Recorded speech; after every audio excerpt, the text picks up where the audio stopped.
आप ये तस्वीरें देखिए जो आपका सीना आज गर्व से चौड़ा कर देंगी। मेरी ये समझ नहीं आ रहा कि हम पे मुकदमा क्यों हुआ। गुरुद्वार का माहौल उन्होंने खराब करा, पूरा का पूरा गालियां उन्होंने दी, जो उनके मन में आया। देहरादून से लड़के उन्होंने बुलाए, 150-200 करीबन लड़के आए, उन्होंने पूरा दम काटा, उसके बाद भी मुकदमा हम पे भी हो गया। वाह क्या सीन है। तो भैया अमृतकाल के नए भारत में अब लोगों को नए तरीके से न्याय मिलने लगा है। यानी जिस दीपक कुमार नामक शख्स ने मुस्लिम दुकानदार को उन्मादी भीड़ से बचाया था, अब प्रशासन ने उस पर ही FIR दर्ज कर दिया है। तो लल्लन भैया इसमें चौंकने की क्या बात है। जिस राज्य का मुख्यमंत्री हो हेट स्पीच में सबसे टॉप, तो वहाँ तो कानून व्यवस्था होगी ही झोला छाप।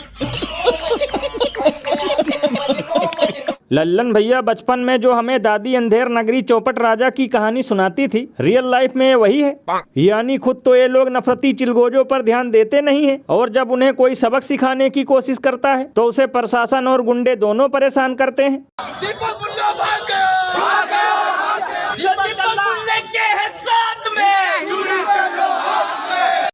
भैया इसीलिए तो लोग घनघोर बेइज्जती करते हुए ये कहते हैं कि अगर ये हंगामा मुस्लिम कर दे तो सबको याद आ जाता है अपना फर्ज, लेकिन अभी ऐसे खामोश हैं जैसे हो पिछवाड़े में बवासीर का दर्द।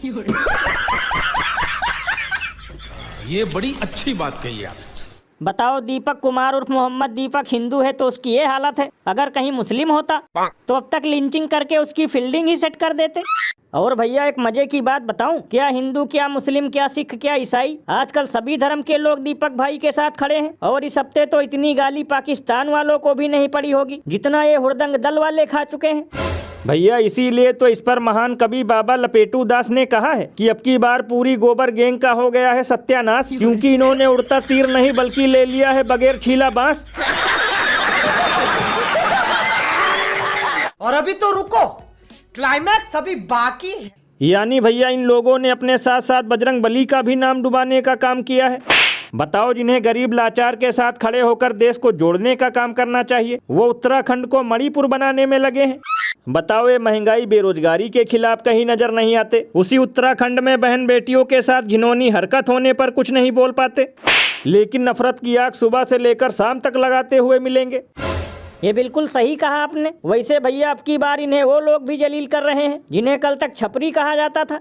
देखेगा, घबराना नहीं। अब्दुल शॉप, बंद कर दुकान, दुकान बंद कर। अरे भाई क्या हो गया, समझ में नहीं आ रहा, बंद कर दुकान, नहीं तो छोड़ दूंगा। क्यों भाई, कुछ गलती हो गई क्या? अब्दुल शॉप के नाम से यहाँ दुकान नहीं चलेगी, बंद कर। भाई एक कॉल लगाने दो।